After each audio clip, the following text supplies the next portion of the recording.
الذنوب صغار لا تعدوها صغار فإنها تتشعب منها الذنوب الكبار وأيضا ربما يكون غضب الله تعالى في تلك الصغار. Ini dia bilang sebahagian para hukama. Yang dimaksud hukama di situ adalah para aulia, wali min auliaillah. Wali di dalam Al-Quran itu berarti kekasih Allah Subhanahu wa ta'ala. Berarti wali itu artinya kekasih Allah Subhanahu wa ta'ala. Kalau seorang kekasih meminta kepada kekasihnya, itu pasti akan diberikan oleh kekasihnya. Pantas saja para wali Allah ketika ia meminta kepada Allah, dia langsung diberikan oleh Allah. Seorang anak meminta kepada ibu, diberikan tidak? Diberikan ibunya. Karena ibunya sangat cinta kepada anak. Sejahat-jahat anaknya pasti dia akan kasih. Karena ibunya cinta sama dia. Allah ketika cinta kepada hambanya demikian. Ketika Allah mencintai seorang hamba, maka hamba itu disebut wali. Itu maksudnya. Sebahagian para wali Allah Subhanahu wa ta'ala menyatakan, la tahgiruz dzunuba sighar. Janganlah sekali-kali kamu meremehkan dosa kecil. Dzunub, dosa-dosa. As-sighar, kecil. Dosa-dosa kecil itu. Tahgir, karena enteng. Jangan karena enteng. Jangan meremehkan. La tahgiruz dzunuba sighar. Jangan sekali-kali kamu meremehkan dosa-dosa kecil itu. Dia bilang di situ, la ta'uduha sighara, fa innaha tatasha'ab minha dzunubul kibar. Karena dari dosa kecil itu akan tatasha'ab, akan berubah menjadi dosa besar. Kecil ditambah yang kecil, banyak kali dia berbuat yang kecil itu kalau ditambah banyak tidak jadi banyak. Saking banyaknya maka dia tatasya'ab fa innahu tatasya'ab min dzunubil kibar. Karena dari dosa kecil itu akan berubah menjadi dosa besar, manakala dosa-dosa itu senantiasa dibuat terus menerus oleh para wali Allah. Sama sekali mereka menjaga diri, jangan sampai mereka itu terlena dengan perbuatan dosa. Kita kencing berdiri dianggap remeh, dosa kecil. Tapi kalau kebanyakan dosa kecil dengan kencing berdiri itu sering kita lakukan, jadi dosa apa dia? Jadi dosa besar. Nabi Muhammad SAW bilang, oh, mayat di dalam kubur itu banyak disiksa karena apa? Kencing berdiri. Padahal itu dosa kecil ya. Orang yang buka aurat, dosa tidak? Dosa. Kamu pakai celana kuntung, dosa tidak? Kelihatan lutut ke bawah, lutut ke atas, dosa tidak? Dosa. Kamu anggap remeh, itu dosa kecil. Tapi kalau perbuatan itu setiap hari kamu lakukan terus menerus, setiap hari kamu lakukan terus menerus, buka sarung kelihatan di atas lututnya, maka kamu setiap hari mencetak dosa itu. Satu hari ditambah satu hari, tambah satu hari, tambah satu hari, maka jumlahnya jadi banyak. Ketika banyak disebut itu dosa besar. Susah kau menebus. Jangan kau marah ente dengan kamu buka baju. Kamu buka baju, tidak dosa, itu dosa. Yang penting kelihatan. Dia pusat ke bawah, iya, di bawah pusat.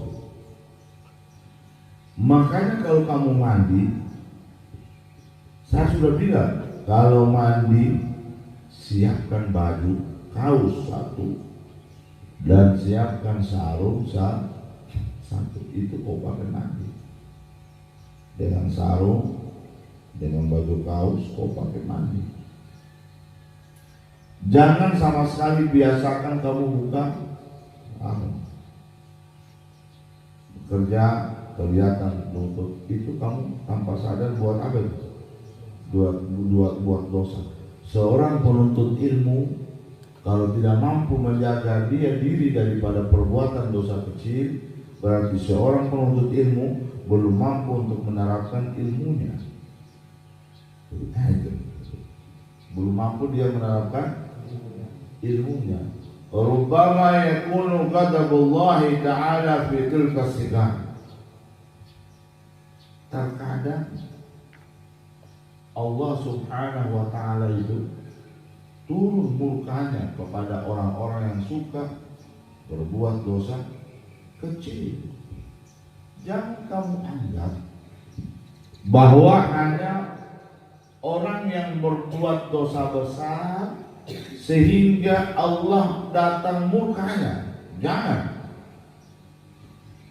Tapi terkadang rubbama yakunu ghadabullahi fi tilka sigar. Terkadang murkanya Allah itu juga disebabkan karena banyaknya dosa kecil. Banyak dosa-dosa kecil itu.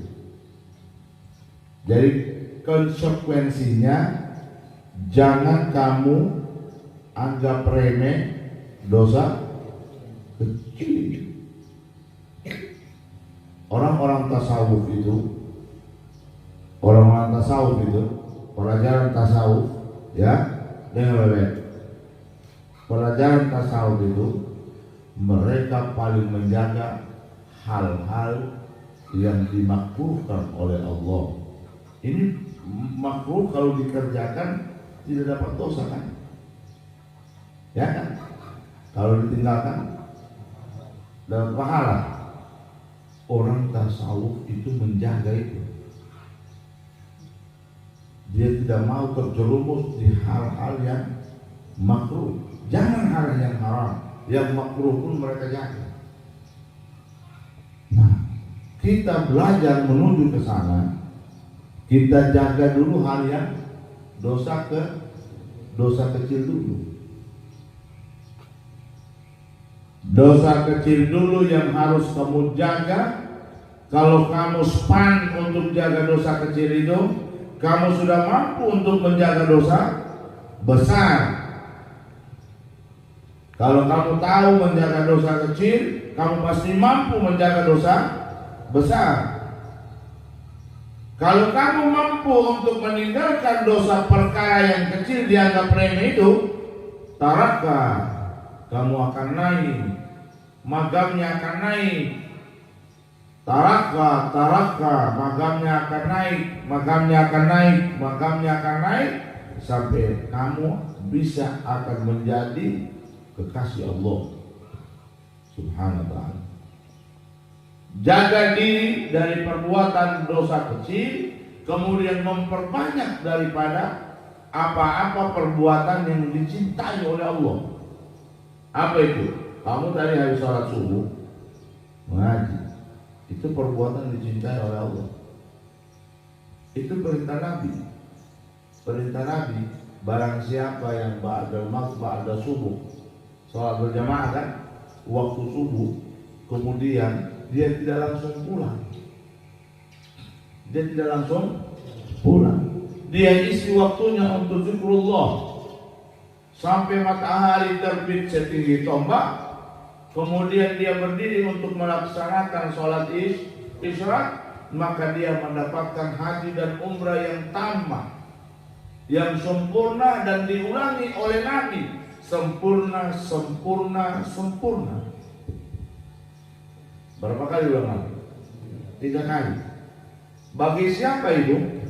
Bagi orang yang telah selesai melaksanakan salat subuh berjamaah, kemudian dia tidak langsung balik ke rumahnya, dia duduk, dia berzikir kepada Allah, membaca Al-Quran adalah bahagian daripada zikrullah. Ta'lim, ya, belajar agama adalah bahagian daripada zikrullah. Kalau lambat guru datang, dia ngaji, ya, dia ngajar. Dia yang besar ajar yang kecil, yang besar yang lainnya memperlancar membaca Al-Quran sampai matahari terbit. Ketika matahari terbit, dia berhenti, kemudian dia melaksanakan salat isyraq walaupun hanya 2 rakaat. Tamat hajjah wal umrah tamat.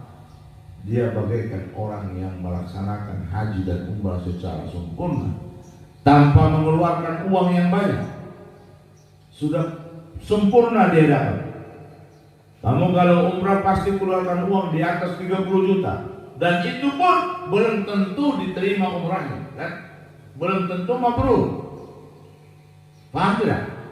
Benar tidak? Belum tentu mabrur. Tapi ketika kamu sholat subuh berjamaah, setelah salat subuh berjamaah, kamu gunakan waktu sampai terbit matahari untuk zikrullah, itu pasti kau dapatkan pahala itu sebanding dengan haji dan umrah. Setiap subuh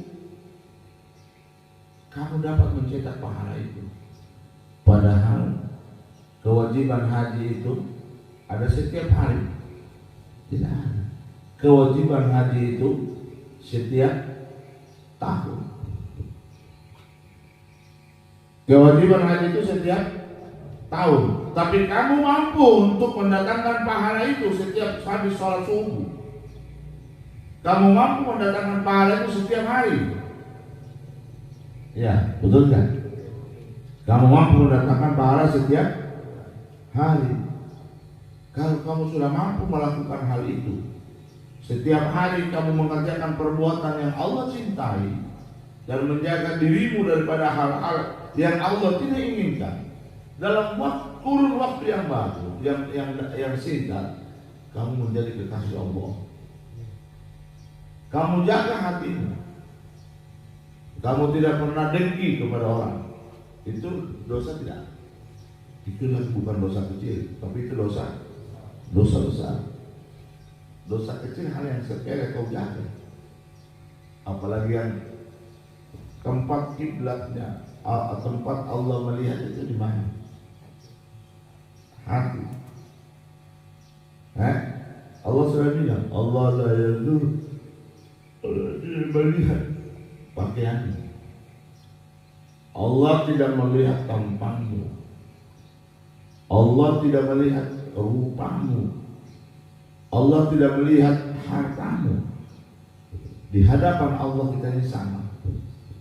Jangan kau berkecil hati. Saya ini susah, miskin, kecil hati, terdiri. Kamu orang kaya, tidak ada begitu. Ya? Jangan kerdil dengan orang. Jangan kecil berhadapan dengan orang-orang yang punya harta yang berlimpah. Tidak ada yang seperti itu. Kita manusia sama. Yang membedakan di hadapan Allah bukan banyak harta atau tidak. Yang membedakan di hadapan Allah bukan dia berpangkat tinggi atau tidak. Yang membedakan di hadapan Allah bukan seorang pembantu atau seorang tuan.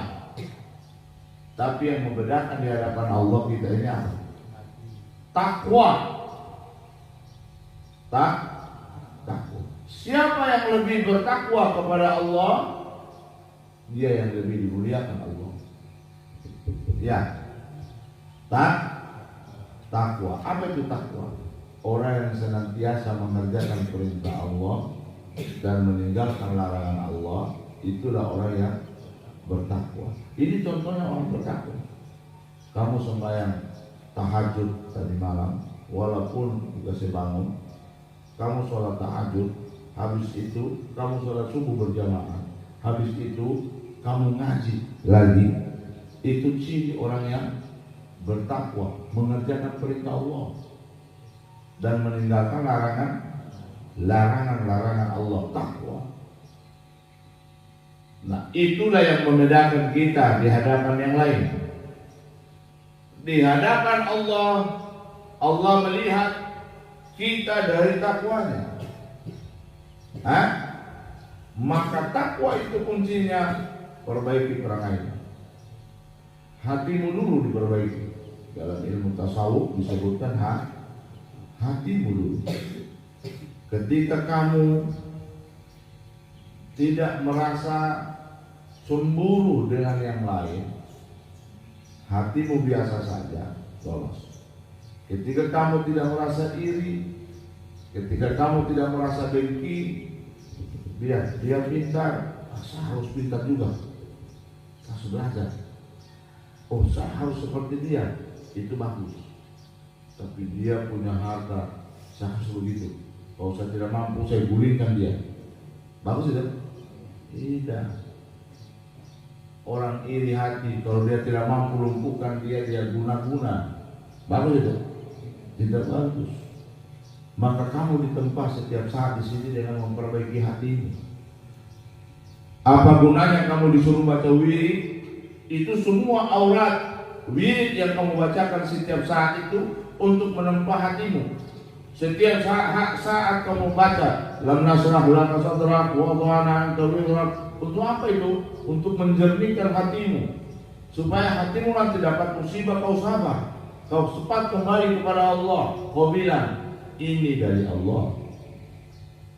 Orang yang bertakwa itu apapun cobaan yang dia dapatkan, dia terima.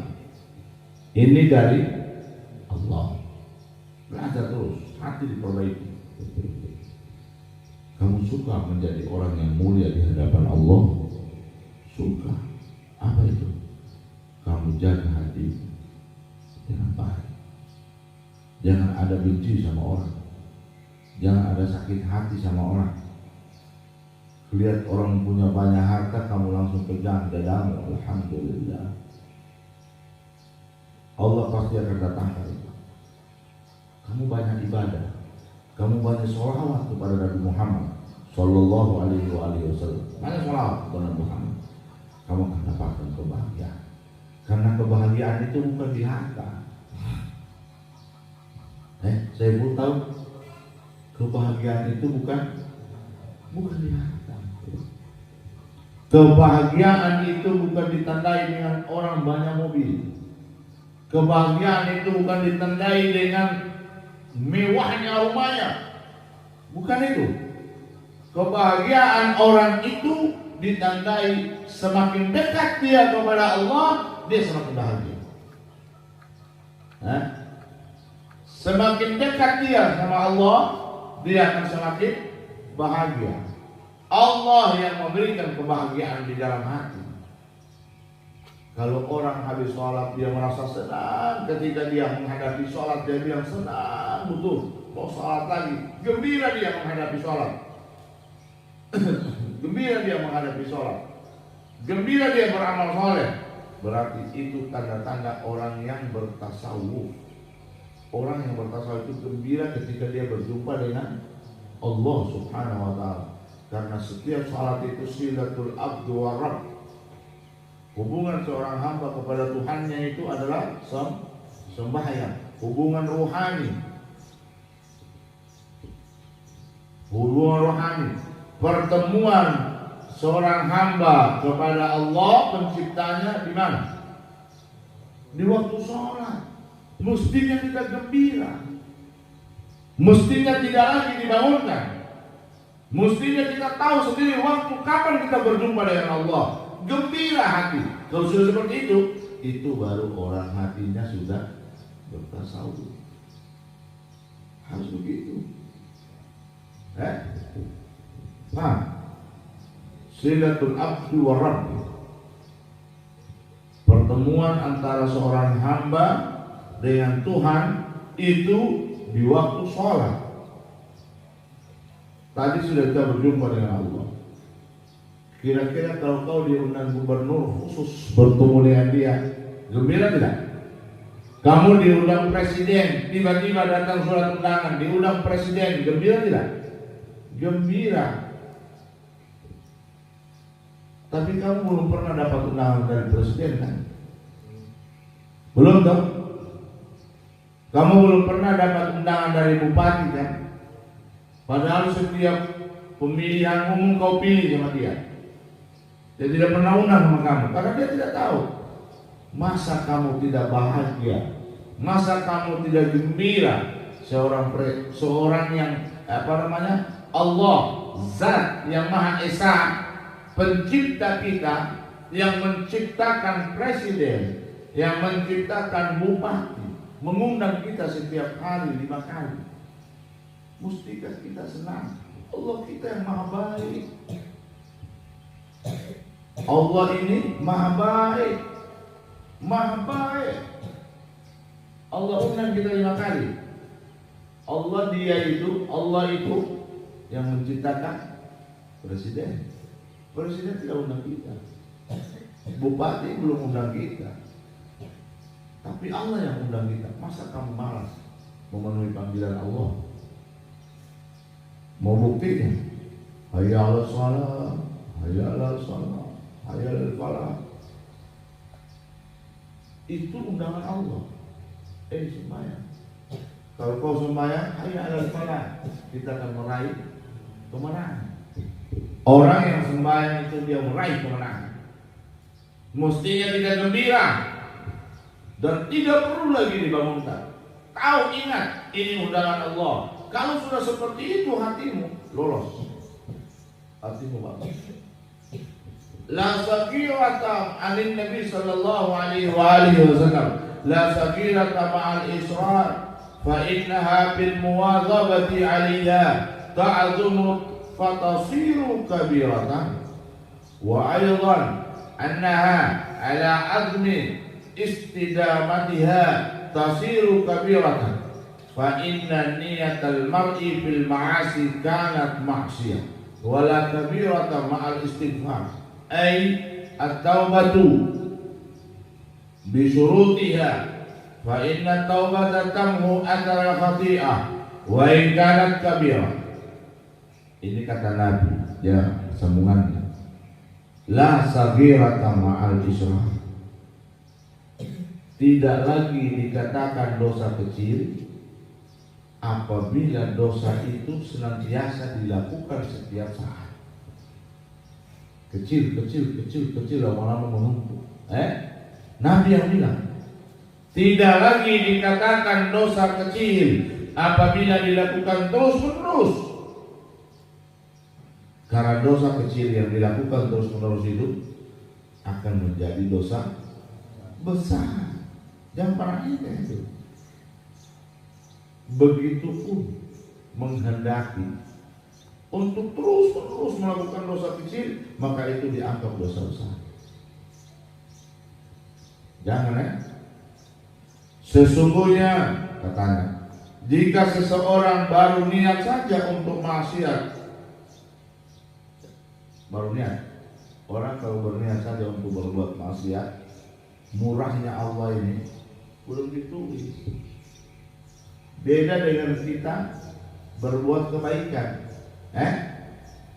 Beda dengan kita berbuat, baru niat saja sudah dicatat. Tapi orang baru berniat berbuat buruk, tunggu lewat mata, saya pukul dia. Itu perbuatan keji, pukul orang, dan saya pukul di batu. Itu belum dicatat. Nanti kau pukul betul, baru dicatat.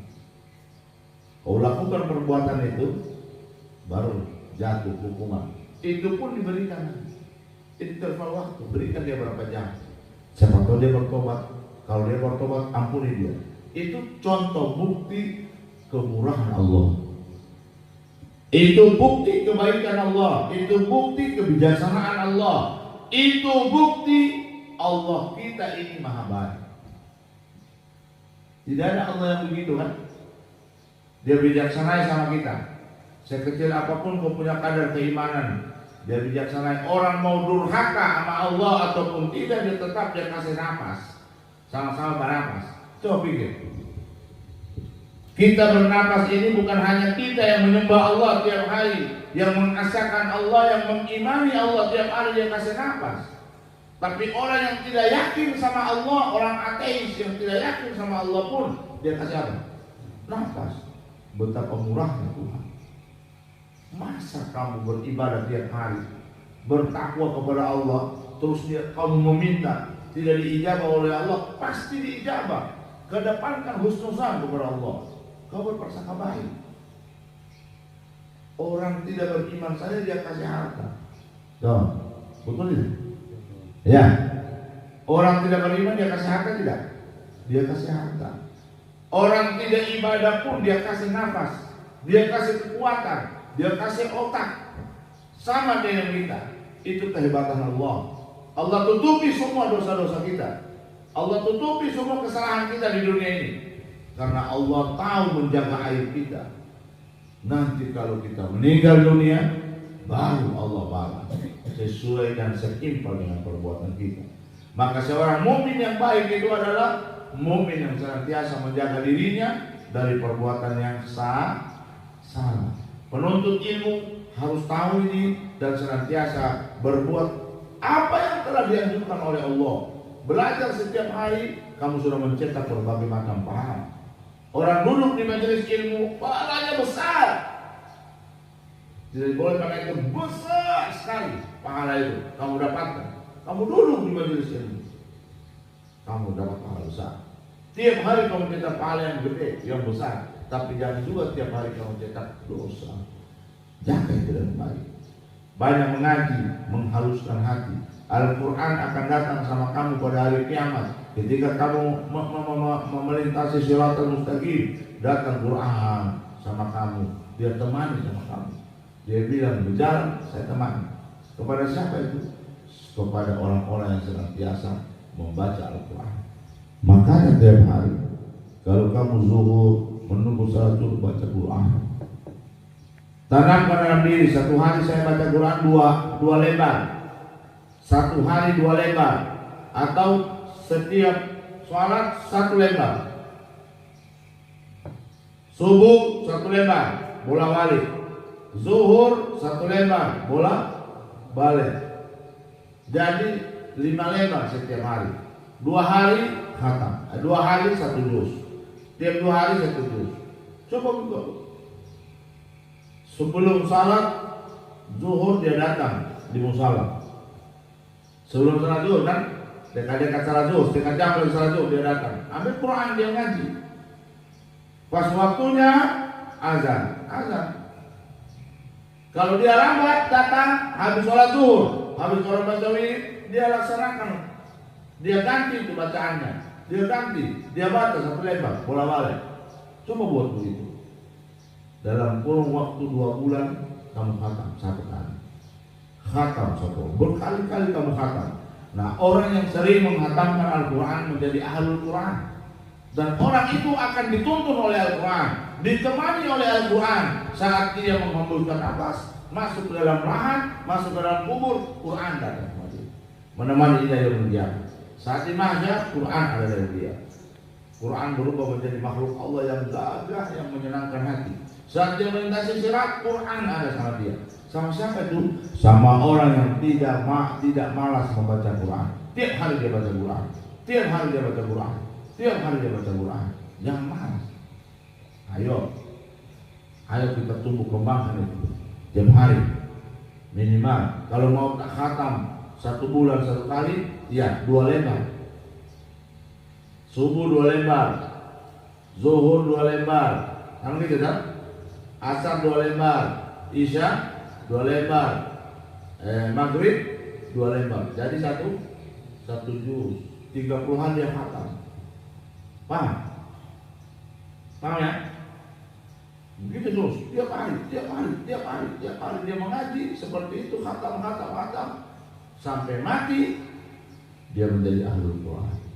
Salah satu hamba yang dijaga jasadnya masuk ke dalam lahat, tidak dimakan tangan, ahlul Quran, yang suka membaca Quran dan mengamalkan isi daripada Al-Quran. Paham ya? Jangan lupa ya, jangan pernah ingin dosa kecil ya. Jangan, jaga mandinya pakai celana, pakai sarung, pakai baju. Jangan pernah ingin dosa kecil. Dia akan terkesan menjunubil kibar. Ya, jaga ibadah. Kalau kamu jaga ini, kamu lakukan apa yang telah dianjurkan oleh para nabi, insya Allah kita akan menjadi hamba yang bertakwa kepada Allah Subhanahu wa ta'ala. Rabbana anfa'na bima 'allamtana yanfa'una rabbi faqina wa faqih alana wa garabatin lana fi dinina ma'al qudri unta wa zakar rabbi waqina wa waqih kulli ma waqtari qawlan wa fi'lan karama warzuqi kulla halalan darima wa akhila asqiya ulama nahdu bi khairi wa nufa kulla syah lana kulla syu'un wa